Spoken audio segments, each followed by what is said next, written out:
अंजना कश्यप नावाची एक TV अँकर आहे आज तकवर.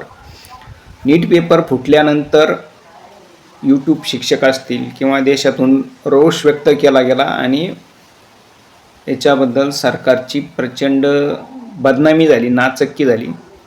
सरकारचं अपयश उघडं झालं आणि हे अपयश बाहेर आल्यानंतर ही जी अंजना ओम मोदी म्हणजे एकदा बोलता बोलता ती म्हणजे मोदींची चाटुकारिता करण्याच्या नादात, दलाली करण्याच्या नादात तिला स्वतःचं नाव सुद्धा लक्षात नव्हतं राहिलं. ती स्वतःला अंजना ओम मोदीच म्हणून गेली. म्हणजे दलाली करण्याचं एक लिमिट असतं, पण ती काही म्हणजे कायम इतकी चाटुकारिता करते असते की तिला स्वतःचं नाव सुद्धा लक्षात नाही राहिलं. तर ह्या TV अँकरला शिक्षकांनी छापलं. ज्यावेळेस ती शिक्षकांना 2 कौडी के टीचर म्हणली, कुछ ज्ञान ना कवडी असं काहीतरी बडबड तिने केली शिक्षकांच्या विरोधात. मग त्या शिक्षकांनी तिला झापलं चांगलं. तिची खरडपट्टी केल्यानंतर ती कोर्टात गेली आणि ते व्हिडिओ काढून टाका असं कोर्टाला सांगितलं. आणि माझी 200 कोटीची अब्रू नुकसान झालेलं आहे असं तिनं कोर्टाला सांगितलं. पण कोर्टाने तिला हुसकून लावलं. आता खरं मला हा प्रश्न विचारायचा आहे, जर ती शिक्षकांना 2 कवडी के टीचर म्हटली तर मग त्यांच्या विरोधात 200 कोटीचा दावा दाखल करायला तिला अक्कलीचा पत्ता आहे का काही?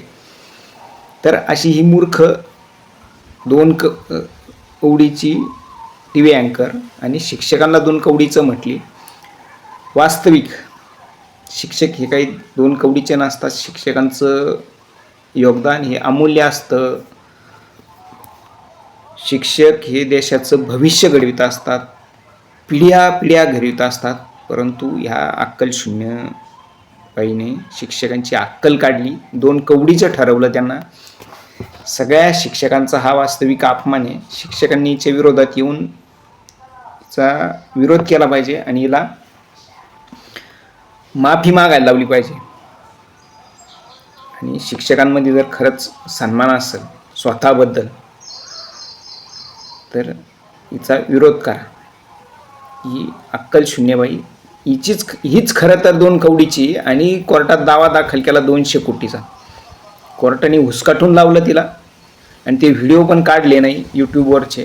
कोर्टाने सांगितलं ते काही काढता येणार नाही. तर अशा अक्कलशून्यबाईचा सर्व शिक्षकांनी विरोध करा. कारण आम्हाला शिक्षकांबद्दल सन्मान आहे, मान आहे.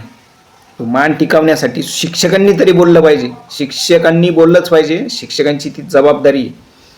तुम्ही जर खरे शिक्षक असाल ना, सरकारचे जरी ते पाळतू पत्रकार असले किंवा TV अँकर असले, त्यांच्या विरुद्ध बोलायची हिंमत ठेवा.